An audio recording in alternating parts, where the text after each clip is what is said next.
Hi, viewers, welcome to another story time. I hope you enjoy the story, and please don't forget to give me a like, a comment, and subscribe to this channel for more amazing stories. Let's get right into it. This story isn't about class, it's not just about wealth or family reputation or what money can hide. This is a story about identity, about finding out that the person you ignored for most of your life was the one whose absence would one day break you. Growing up in a mansion means you never worry about chores. Dishes are done, clothes are folded and washed, meals appear like magic. Even your bedroom gets tidied up for you. And behind every magic, there's someone forgotten. Someone behind all of these chores. Someone who drives you to school, someone who makes your bed, someone who does your laundry and brings you food on the table anytime you were hungry. And behind all of these chores was someone always forgotten. For me, that person was Miriam. She was there before I could spell my name. She knew when I was faking illness to skip school. She knew my allergies, my bedtime routine, and my hidden diaries. But she never took credit. She never asked for more. She just served. Like that's all she believed in. And she always believed that she was allowed to do this. She wore plain clothes and ate in the kitchen and slept in a tiny room near the laundry. Yet, something always about her felt good and watchful, as if she carried a secret too heavy for words. One night, when I was 13, I was walking past my father's office. His door was slightly open, and I heard Miriam's name. My mother's voice was low, but it was sharp.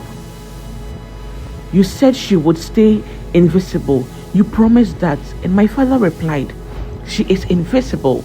Tenny doesn't know a thing." That was the first time I wondered, wait a second, who is Miriam? Who is she? Really? On my 19th birthday, I had a garden party. An affluent garden party.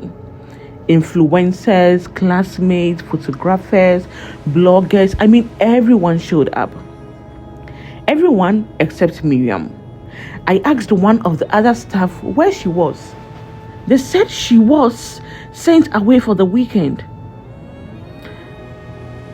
As if she was a package and not a person. I was heartbroken. Later that night, I found an envelope under my pillow and it read, "Happy birthday, my bright star." There was no name, just handwriting I recognized, and it was Miriam's. Inside was a bracelet, handmade, beaded in purple and gold. That was my favorite colors. And you could tell that this hand bracelet was made out of love. I cried. And I didn't know why I cried over a bracelet. 2 months later, my father died suddenly from a heart attack. His funeral brought people we hadn't seen in years, and one of them was an older woman in faded lace clothes. Her eyes were sharp with grief. At the reception, she pulled me aside and asked, "Do you know who Miriam is?" I froze, and then I whispered, "She's our house help, our maid." She looked at me long and hard. "No, she's your sister. She is your father's first child." What? Am I dreaming? In my mind, I was thinking, is this old woman crazy? Miriam has been our house help ever since I was a baby, and so how is it possible that she was my father's first child? I brushed it off. That night, I went digging through my father's study. I found a locked box beneath a false panel in his cabinet. Inside were photos. A young woman, dark skinned, smiling and holding a newborn.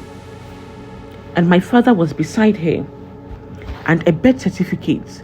The name on the birth certificate was Miriam Ajayi. She was born 2 years before me. And her father was Adewale Ajayi. And there were letters, bank receipts, a hospital bill from when Miriam's mother died of childbirth complications. My hands shook. I was shaking while holding these documents. Are you trying to tell me she has always been there, in plain sight, serving the child who got everything while she got nothing? Wait, is this real? Am I dreaming? Wait, or am I in a different world? I can't believe what's happening. I can't believe what I'm seeing. I can't believe what this is. Miriam didn't return after the funeral. My mother said she was dismissed, and so we don't need her anymore. I didn't argue, but I had so many questions on my mind. I just hired a private investigator. It took 3 weeks for him to investigate everything on my mind. And we found out she was working at a printing press, living in a boys' quarters with no electricity.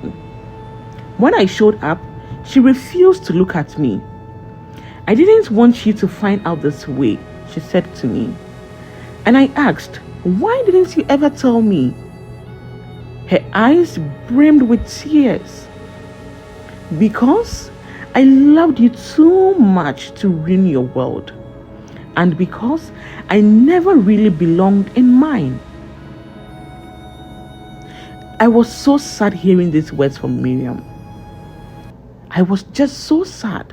I couldn't believe that she never felt belonged in the home that was supposed to be hers. This broke me. I was so devastated. And guess what I did? I brought Miriam back home. Not as a maid, but as my blood sister. And my mother was livid. She was upset.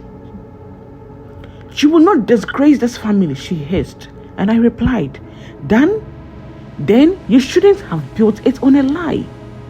That night, we had the biggest fight we had never had. She told me if I insisted on bringing Miriam back into the family, I would lose my inheritance. And I said, then I will build something with her instead. I don't care about your inheritance. I will build something with Miriam. A month later, Miriam felt very sick. And she didn't tell anyone. Not even me. She had a lump in her breast for over a year, and she ignored it. She hid it. After all, she asked herself who was going to foot the medical bills to take out this lump, and so she kept it to herself. And by the time we found out, it had spread too far and too fast. On her last day in the hospital, she held my hand and whispered, "You made me feel like a sister I never knew I was. Even if it was just for a short while, that's all I ever wanted." She died before sunrise, and that was the end of Miriam.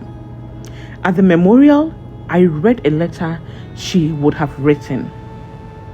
And the letter reads, "To my little sister, you were the only light in the house I was asked to hide in. You gave me a name again. You gave me back my face. And please don't forget me. This world is so cruel, but you brightened it up for me." Hi viewers. They told Miriam to stay silent. They told Miriam to disappear and to serve. But love doesn't always follow rules, and blood, it finds its way home. Even through the locked doors, through the silent halls and broken hearts, it always finds its home. She was never just a maid.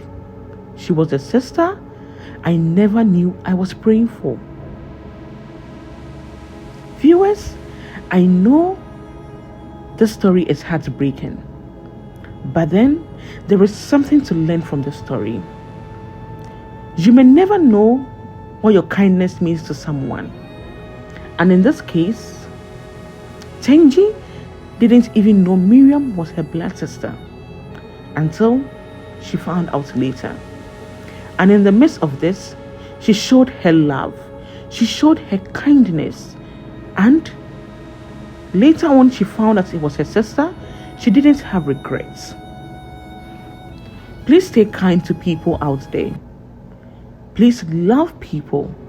Please continue doing good. And you may never know who your kindness is helping. You may never know the stranger you are helping could one day be your blood sibling, could one day be your helper, could one day be the one to put a smile on your face, and could one day be the one you can only lean on. Thanks for watching, viewers, and see you in my next story. Please don't forget to give me a like, please don't forget to comment, and please don't forget to subscribe. Thanks for watching. Bye.